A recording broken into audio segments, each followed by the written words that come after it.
من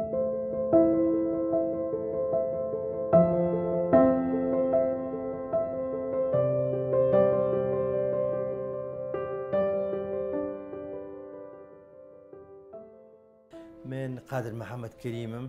موالدي 1950 لە تەمەنی 12 ساڵیمەوە ئەم کاراکەم شاگردی کاک ڕەفیق بووم من چەند ساڵ لە لای کاک ڕەفیق بووم دوای ئەوە 51 ساڵیشە لەم دوکانەی خۆمە ئیشەکەم هەر لە عینەن ئەم شوێنەی کە ئێستا ئیشی لێکەم هەر لێرە ئیشم کردووە 51 ساڵی کاری وێنەگرتنەکەم کارێکی زۆر خۆش بووە بەنسبەت خۆم و بە مناڵیش پێشەوەش ئێمە لە تایفەیەکی من کوڕزای وەستاکەریمی دارتاشم کە هەمووی هەر بە دارتاشی هاتوون بەڵام من بە وێنەگری و مامێکیشم بە فیتەری بەنسبەت ئەم ئیشی منەوە ئیشێکی زۆر خۆش بوو زۆریشم پێخۆشە لەگەڵ ئەوەشە من کارێکی زۆرم کردووە خزمەتی کێم شارم بە قەناعەتی خۆم خزمەتی کەم شارم کردووە خزمەتێکی کەلەپوری ئەم شارە من وام کردووە کە نەفەوتێ.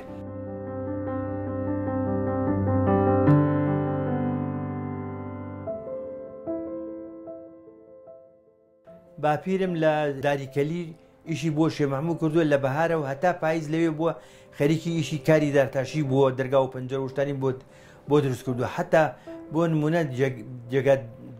بزمارێک دیار نییە وەختی خۆی بە بزمار ئیشی بزمار دای نەکتەوە بە سنگی و پوازی لیاوە لە دارەکان لەگەڵێکە یەخامگیری کردووە پیان تۆ کان و زمانە یعنی باپیریشم یەکێک بۆ بەناوبانگ لە شاری سلێمانیا کە کاری دارتاشی کردووە و فەرەجی کوڕیشی هەر دارتاش بۆ کوڕەکانی تریشی هەر دارتاش بووم بۆ باوکیشمەوە هەتا ئەم فەرەجی کوڕی باوکی دکتۆر سەلامەوەی کە لە بەرنامەی گەردەلوو لە دەوری مدیری ئەم نەبینێ ئەویش کوڕی مام خوعافیکە دکتۆر سەلام. من ئەوم فۆتۆشۆپەی کە منە کردووم وەختی خۆی لە مانزەرەیەکی ڕسمێکی مانزەرەیەکی بڵین سلێمانی مەگرت ڕسمێکی تۆ مەخستە سەر ڕسمێکی تۆ لەسەر تەبع کرد وەکو بە شێوەی فۆتۆشۆپ ئەمە من ئەو کارم کردووە ئەنجا من کە شاگردی بێژگە لەوەی کە شاگردی کاک ڕەفیق بووم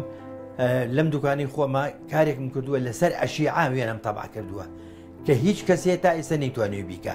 لە سلێمانی حتا بە وەستاشمە خوعافوی کە کاک ڕەفیق کە هونەرمەندێکی زۆر بەڕێز و گەورە بوو بەڵام ئەو کاری ئەو نەکردووە ئێستاش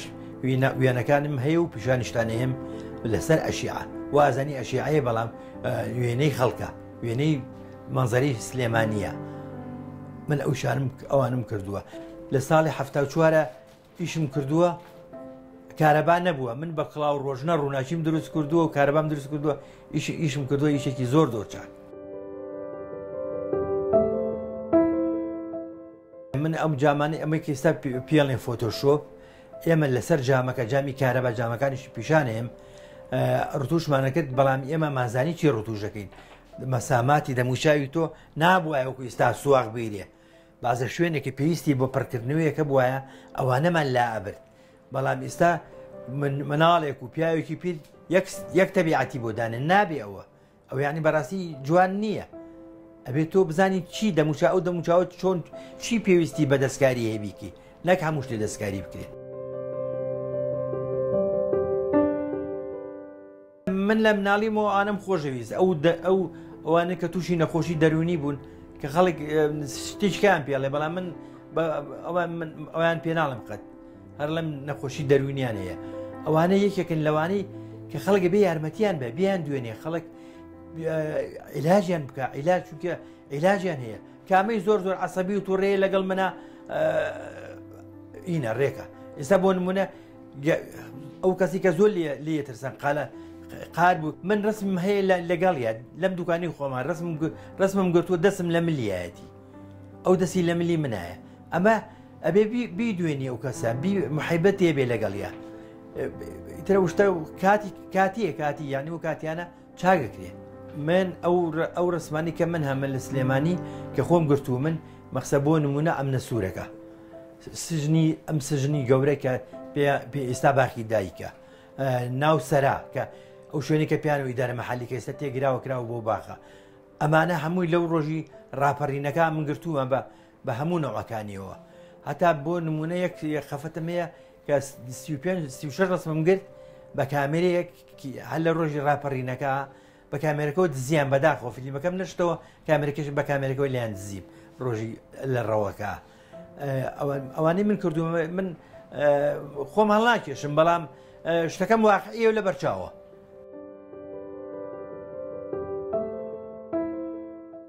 ئەم وێنانەی ئێستا بەڕاستی من یعنی دڵم پێی خۆش نییە چونکە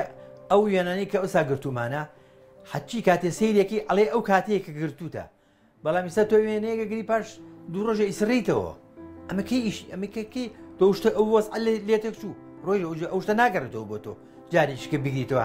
هەمان شێوە سەری شتەوە معنای هیچ نەکرد بەڵام ئەمەی کە ئێمە کردومانە مێژووە بەحقیقەت من بە مێژووە زانم بەینی نازانم کە بە وێنەی ئێستا نازانم ینی بە لەو پێشکەوتووە وەکو پێشکەوتن بەڵام وەکو مستەقبەلی نییە لای من وایە من ئێستا چەنا ڕقەمی جامی کارەبام لایە لە سجیلیشم هەیە وێنەیەکم بۆ تۆ گرتووە ناوکەشتم تەجیل کردووە تاریخی ڕۆژەکەشم تەجیل کردووە ئەنجا ڕقەمی جامەکەشە لە لای خۆم تا ئێستا پەرێزراوە ئەوە تا بە چەند پاکەتم هەیە لەو سەرجیازەدامنەوە هەمووی جامی کارەباییە جامی ئەو شتانە هەمووی بە دەستی خۆمانەمان کرد خۆت یعنی خۆت ئەوسا خۆت چەند بڕۆشتی تا لەسەری ئەوە ئاها لەگەڵ تاوە ئیشە چونکە هونەرێکی زۆر خۆشە یعنی باوەڕەکەی من بە حیاتم شتێک نییە لە بەرچاوم بکەوێت